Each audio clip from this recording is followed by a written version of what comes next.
Day. Call on Government Order of the Day number 2. Accounting Infrastructure Reform Bill, first reading. Mr Speaker. The Honourable Craig Foss. Mr Speaker, I move that the Accounting Infrastructure Reform Bill be now read a first time. I nominate the Commerce Committee to consider the bill.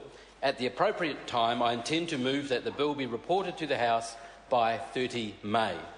The Accounting Infrastructure Reform Bill will enable the accounting and audit industry to be more efficient and effective.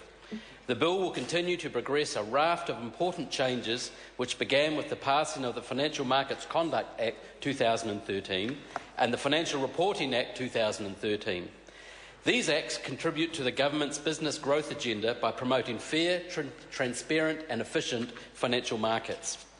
The Financial Markets Conduct Act ensures financial markets are fairer. It regulates how financial products are offered, promoted and issued and sold. This supports confident and informed market participants. The Financial Reporting Act improves transparency. It has reformed reporting obligations by removing the requirement for smaller companies to produce complex financial statements. It allows shareholders of small and medium-sized companies to decide whether the company must prepare financial statements, enabling companies to better direct resources where the need is greatest, growing their business. And, Mr Speaker, the Accounting Infrastructure Reform Bill will improve efficiency. It will realign the structure of the audit and accounting industry so that participants are able to quickly adapt to an evolving environment. A more competitive and efficient accounting market will ensure better business practice and advice for New Zealand firms, while a robust audit industry provides improved assurance for users of financial statements, building confidence in our financial markets. Together, these pieces of legislation will encourage the confident and informed participation of businesses, investors and consumers in our financial markets. This supports the capital market initiatives of the government's business growth agenda. Mr Speaker, this bill will enable the accounting and audit industry to be more efficient and effective through 5 key amendments. Firstly, to amend the rules of who may perform statutory audits. The bill refines the rules on who may perform non-financial markets conduct statutory audits. Financial market conduct audits are those audits required by the Financial Markets Conduct Act. There is a separate Auditor Regulation Act regime already in place for the auditors of the financial markets conduct entities. It is designed to support an increasing public interest in those audits and to raise investor confidence. Under that regime, auditors are licensed by professional bodies which have been accredited by the Financial Markets Authority. This Accounting Infrastructure Reform Bill addresses non-financial market conduct audits. It recognises that accredited professional bodies have undergone rigorous checks under that regime and have strong systems and processes in place for all of their members. The bill will allow accredited bodies to authorise their members to perform non-financial markets conduct statutory audits. In the same vein, the bill will amend the few remaining public acts that specify that a chartered accountant must perform a statutory audit. This will ensure that the qualification requirements for all non-financial markets conduct audits are consistent across all public statutes. Secondly, the second change is to replace references to a chartered accountant in a range of statutes with the term qualified statutory accountant, where the context is for a statutory accountancy function other than audit.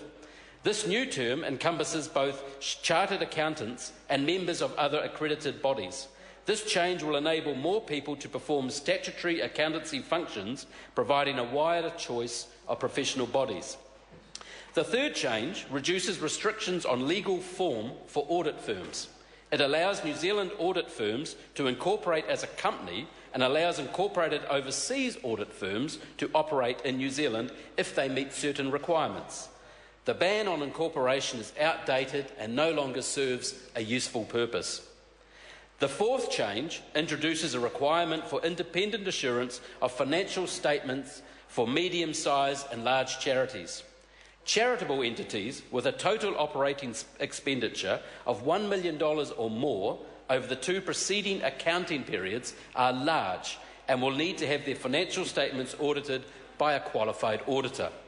Charities which are not large but have a total operating expenditure of $500,000 or more over the 2 preceding accounting periods will need to have their financial statements audited or reviewed.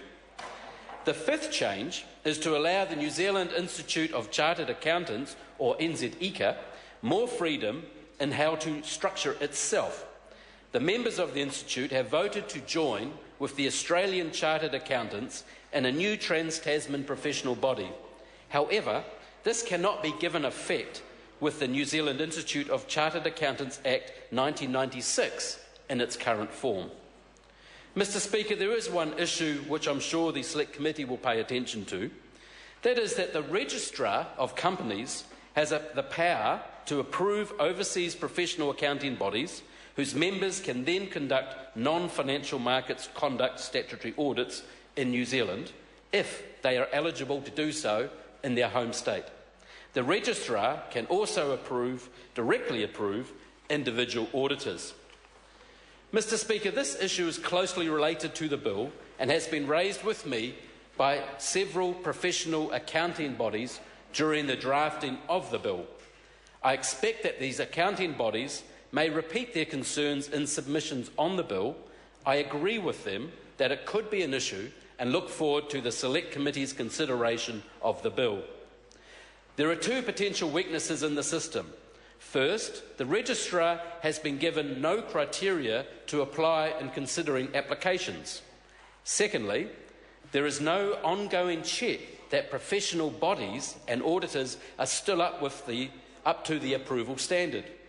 I recognise that audit is a highly skilled and specialist profession, and I wish to ensure that clients and users of financial statements can have confidence that overseas auditors meet the same high standards as those based in New Zealand.